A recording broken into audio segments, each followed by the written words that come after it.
One of the guys that's in the room with us tonight, the guy who was in the top 10 in what I believe it was nibbly called the most grueling stage he's ever done in any Grand Tour.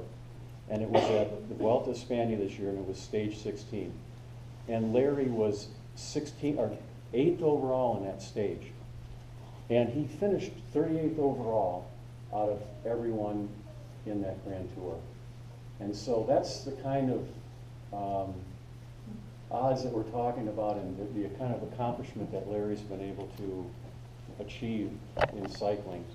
And I know that a lot of us have stories about Larry. I remember riding with Larry, and I'm thinking it was 2006. I was just telling someone else, I remember, it was me and Jeff and a bunch of guys, and we fancied ourselves pretty quick out there, and we're going up this hill.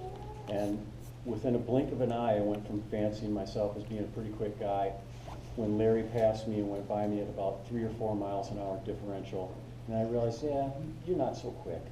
You're not so quick. He's quick.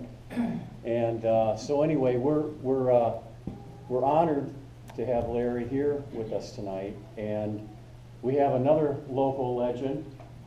Cody is going to help us out tonight in the area and ask some pointed questions to Larry about his experiences racing and living in Europe. So Cody, thank you for coming. Thank you for doing this. And Larry, welcome.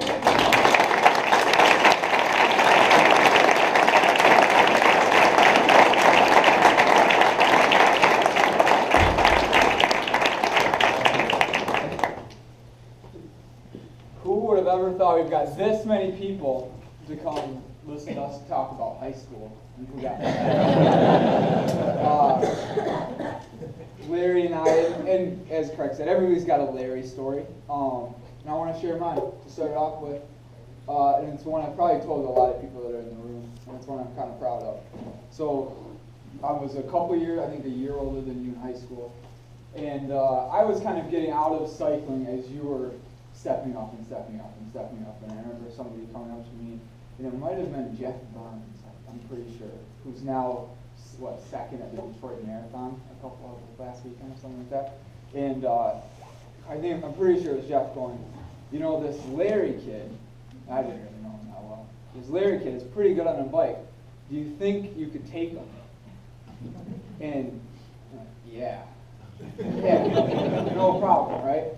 And it was, a couple years go by, and then we're hearing about Larry winning everything under the sun here, signing these developmental contracts and things like that, and starting to ride for the U.S. junior team. And then I started to think, maybe I couldn't. And I think we've kind of seen that Larry has stepped it up and represented Travers City in a massive way. And we're happy to have you back in town. When did you get back? Like a week ago or something. You made it. I've run into you a couple of times. And you got to make it over to you keep showing up when there's pizza. We had the Bike Mazda Norte project, kind of end of our little project Fiesta, which has been a great program. I think Ty and everybody's here from Norte. What was something that, we have this great program now in town. What kind of got you onto bikes, maybe most specifically coming from other sports? Actually, I was in Grand Travers Ski Club when I was younger. And I don't know, Brad is somewhere in here, and that was probably how I got started. Was they had these summer mountain bike camps for cross training. And yeah, I did one of those. Brad was sort of like the leader and took us out on some of the unmarked trails on the Warbasse every week, or I don't know how often, but yeah, we did that. And I wasn't very good at the start. Everyone jokes like I used to always run into trees and everything. But yeah, I started out like that, and then one year I did the Slush Cup, and that was one of my first races, and I really enjoyed it. And then after that, another guy in town, I don't know, some of you probably remember Bob Braveheart, and he took me to a bunch of races after that, and sort of, through Cherry Capital Cycling Club, I did, all the Monday night rides and all these other rides with them, and then through that, there was a Tuesday night ride, did that, and just, you know, kept going up, and yeah, eventually now I'm here. I'm glad your cross training turned into a nice little occupation for you. Yeah. That doesn't work out for everybody. You are a Michigan graduate, I believe. No. Almost? Yeah, Close. I did 3 years. What was the choice? Well, I mean, that's got to be kind of a decision to put off education and go to a profession that it doesn't always work out. Yeah, I mean, yeah, I wouldn't recommend, you know, for the kids in here, So but but yeah, I actually didn't have an intention to be a pro cyclist when I started out cycling, and you know, it's funny. I remember there was a kid who was on the national team with me, and one time he was asking me, or we were flying to Europe to race in Belgium, and you know, I said, oh, what do you want to do when you grow up? And he said, well, I want to be a pro cyclist. And I was like, oh, really? And he's like, why else would we be here? Oh, it's kind of cool. We get to go race in Belgium. I don't know. But yeah, and so it's kind of funny.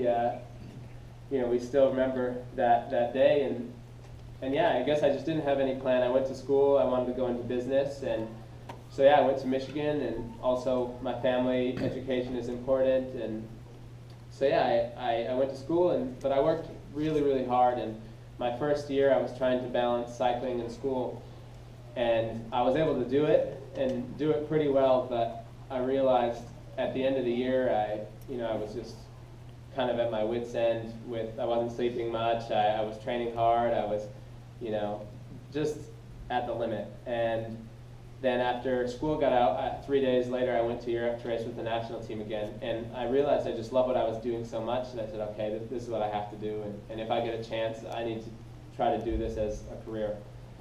And so a few years later, I decided to take a semester off to go to Europe to do some spring races and see if I could make it as a pro. And sure enough, it worked out.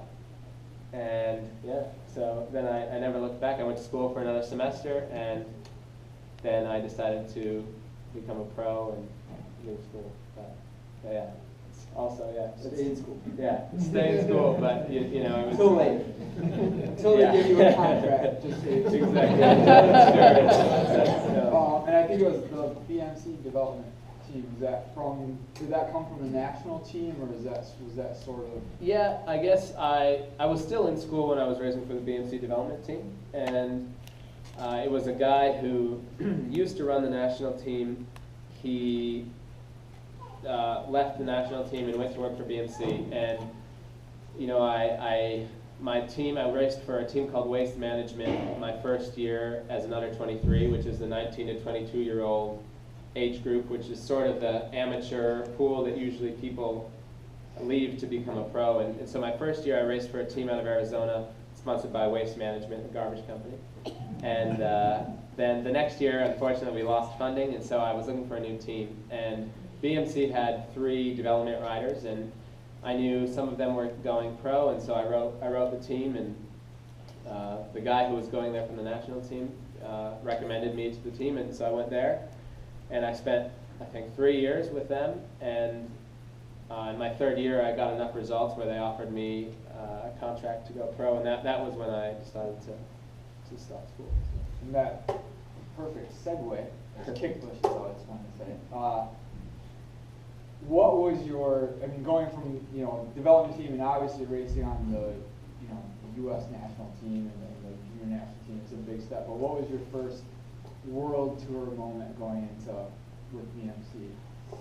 Pro or world tour? Pro. Okay. Pro experience, the full deal. I guess my first race, I did something called the stagiaire, which is where it's almost like an internship with the team before, and sometimes it doesn't result in a contract, but I had already signed and then went to do what's called the stagiaire, and so you get to race with the team for the last few months of the year before you become a part of the team. And I did the Tour of Utah, was my first race with them. So that was like the first time I raced with the big team and all the big riders, and so it was pretty cool to be close to home, and yeah.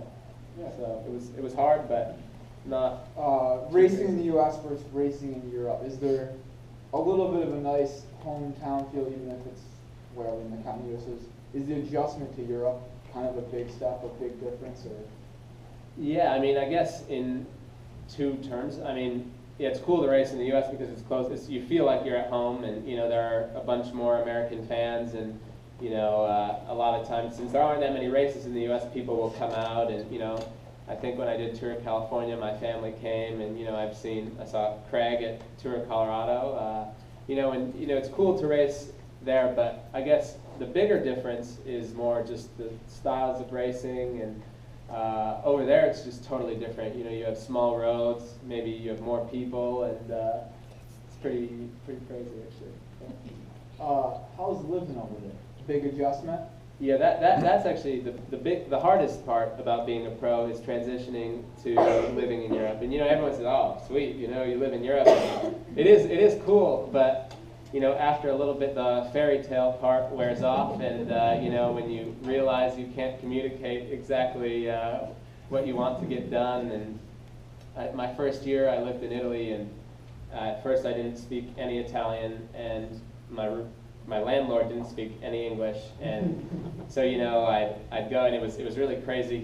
He owned a bunch of different apartments, and he owned a rug shop in our town, and whenever I'd have to go pay my rent, I'd have to go into the back of the rug shop, and it was like this really small old Italian town, and his entire family ran the rug shop. So his mom, his sisters, he would all be in this room standing there, and asking me questions in Italian, which I barely understood, and so I tried to avoid all contact with my landlord. So it even came to the point where my hot water heater broke so many times, but I just didn't want to have to deal with this guy that I showered with a freezing cold shower for like 2 months before I finally got it fixed. But now, I mean, it's getting easier and easier every year, and so now I live in Nice in France, and it's a lot more international, and there's a little community of guys who live there, I think 5 of us Americans, and so we train together and hang out together, and so it works pretty well, and every year it gets a little bit easier, and you can make it a little more like home. So. And that's a kind of a interesting thing. We have a lot of pride here in Travers City, where you might have half a dozen guys wearing different colored T-shirts on their bike rides, and a lot of community in it. Is there a lot of community in the American riders to train together and a lot of living together?